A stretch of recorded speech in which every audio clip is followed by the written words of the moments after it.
Comment savoir si on a une entité sur soi? L'expérience personnelle est partagée sur le sujet. Vous entendez un bruit. Un objet est tombé dans le salon. Découvert, tout à coup une ampoule commence à clignoter. La lumière dans la cuisine est allumée. Vous auriez pourtant juré l'avoir éteinte.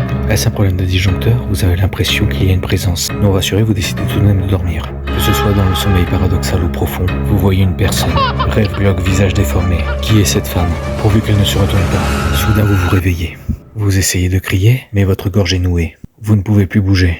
Après quelques tentatives, vous y arrivez, mais vous avez un frisson d'horreur. Au même moment, le chat s'était carapaté. Il faut dire que la veille, il n'arrêtait pas de regarder dans tous les sens. Entendait-il les souris ou voyait-il des feux follets? Et moi qui pensais qu'il pouvait me protéger. Tout à coup, vous voyez des petits points danser dans tous les sens. Comme un brouillage visuel. Vous pouvez peut-être apercevoir des points blancs, très rapides, ou des ombres. Vous hésitez à allumer la lumière. Votre peur est aussi irrationnelle que celle des enfants. Peut-être avez-vous des acouphènes, l'impression que quelqu'un est constamment derrière vous. Vous avez cru voir une silhouette, mais c'était peut-être votre imagination. Le plancher craque, vous rationalisez.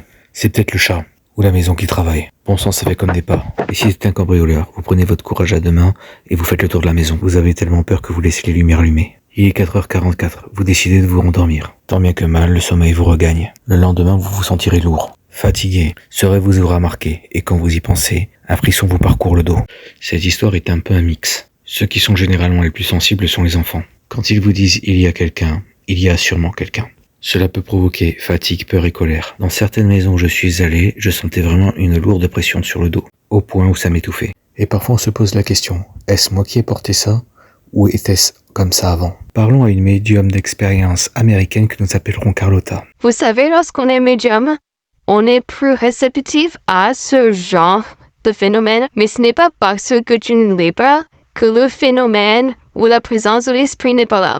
Lorsqu'on est médium, qu'on a une certaine sensibilité, il faut faire très attention à ce que l'on pense. En effet, ouvrir son troisième œil et n'importe comment peut être dangereux pour soi.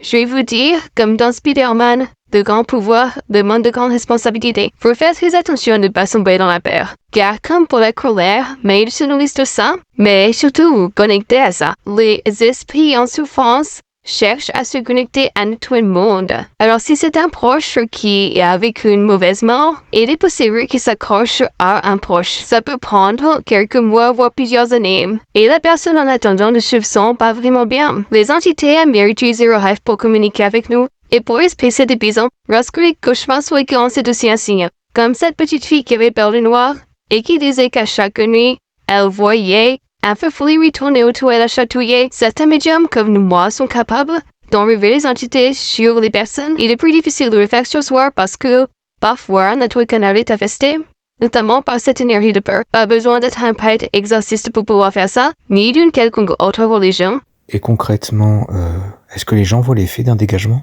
Souvent oui. Il y a un jeune homme qui était tout le temps en dépression, notamment depuis la mort de son père en fait. Il avait l'âme de son père sur lui, et depuis que j'aurais fait son dégagement, du jour au lendemain, il sautait de joie. Un autre exemple, il y a un enfant qui voyait des esprits, et du coup j'ai fait un dégagement carrément sur toute la maison. Et depuis que j'avais fait ce travail, t'as l'enfant, pile poil quand j'avais fini, qui avait sauté dans les bras de sa mère en disant je t'aime, alors que tous les jours, il n'arrêtait pas de lui dire qu'il le détestait. Merci Carlotta pour ton témoignage. Et on se retrouve très prochainement pour d'autres questions autour de la médiumnité.